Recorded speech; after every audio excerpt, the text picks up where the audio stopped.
I'm sat on an oak campaign desk chair by the well-known Irish makers Ross & Co of Ellis Quay, Dublin. And it's very comfortable.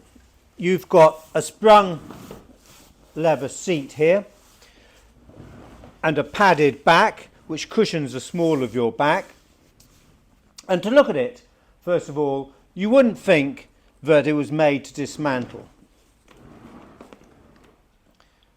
Quite fashionable to the date, which if we go on Ross's timeline and their addresses, it can be dated to between 1860 and 1865 from the brass plaque underneath it, which gives the address details of 9, 10 and 11 Ellis Quay. But it's difficult to go 100% on those plaques because their addresses varied slightly through the ages. They were 8, 9 and 10 Ellis Quay, 9, 10 and 11, 8, 9, 10 and 11. And so it's very conceivable that when they moved address, they would have used one of the old plaques which had a slightly different address on it on furniture they were still making until those plaques run out and they had to get some new ones on which they changed the address. So it's not a hard time or date for the chair, but it gives us a good clue. So I'll talk you through the chair and then I'll dismantle it so you can see exactly how it works. Now we've got quite a nice shape to the front of the seat here. We've got turned legs on casters. You've got a square section leg with chamfered edges to the back, and you've got these supports here.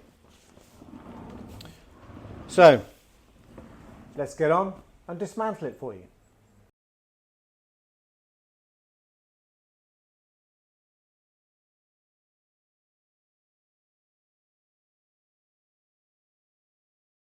So you can see the chair's broken down into 8 pieces. Originally it probably would have had a packing case, or it might have been part of a set with, say, a desk, and the desk and the chair shared a packing case. It's quite rare for most campaign furniture to retain their original packing cases. They get lost over time, as you'd expect. But this one probably would have had a packing case originally. So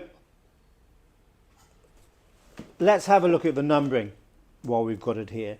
I'll just run you through the pieces. So these are the back supports. You put these on first onto the horseshoe back, you screw them in.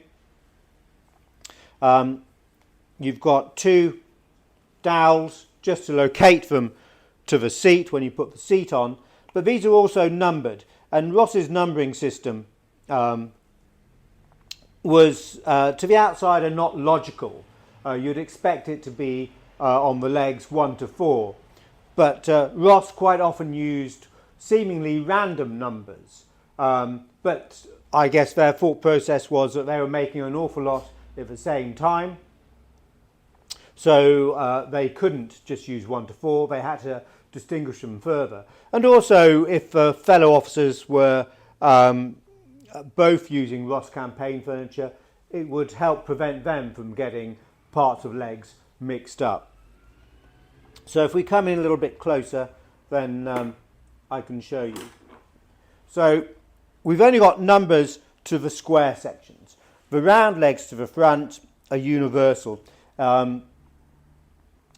It doesn't matter how much you turn them in, they're always going to be in position because they're round. With a square section leg, you want to fix it into the right position. And you also got to make sure it gets on the right side because you've got these mirror plates. Because once you've got it to the right position and the thread of a bolt might not be as tight as you want it, you want to keep it in the right position, and you use this little wing nut here just to go through this mirror plate to fix it into position in the chair. So no sacrifice to fashion, having a square section leg to the back and a round section to the front. So we were going to show you those numbers. Let's come in and show you those. So to the top here we've got 45 and 25, and on these two we've got 4 and 5.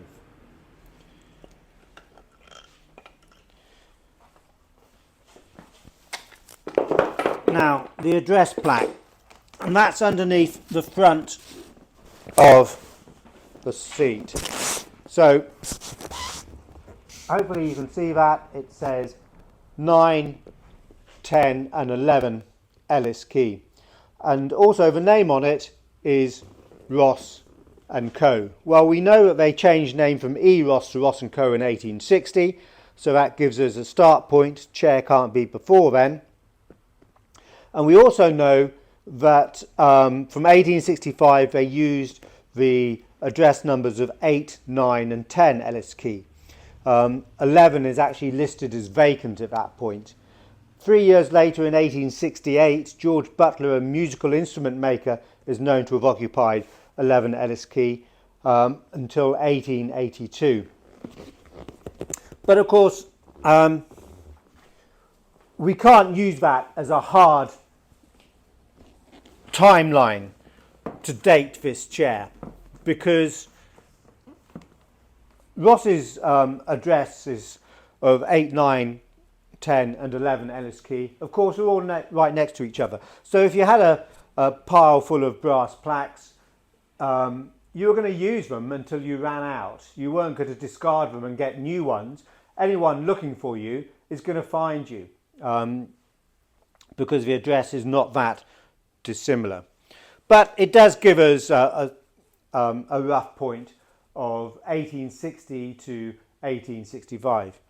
So let's sum it up. These chairs are not easy to find. The last one that we had was a mahogany version. The back was slightly different. It had a slightly raised part to the middle of the horseshoe back. And that was 20 years ago. We've seen one other since which we didn't own, and then this one.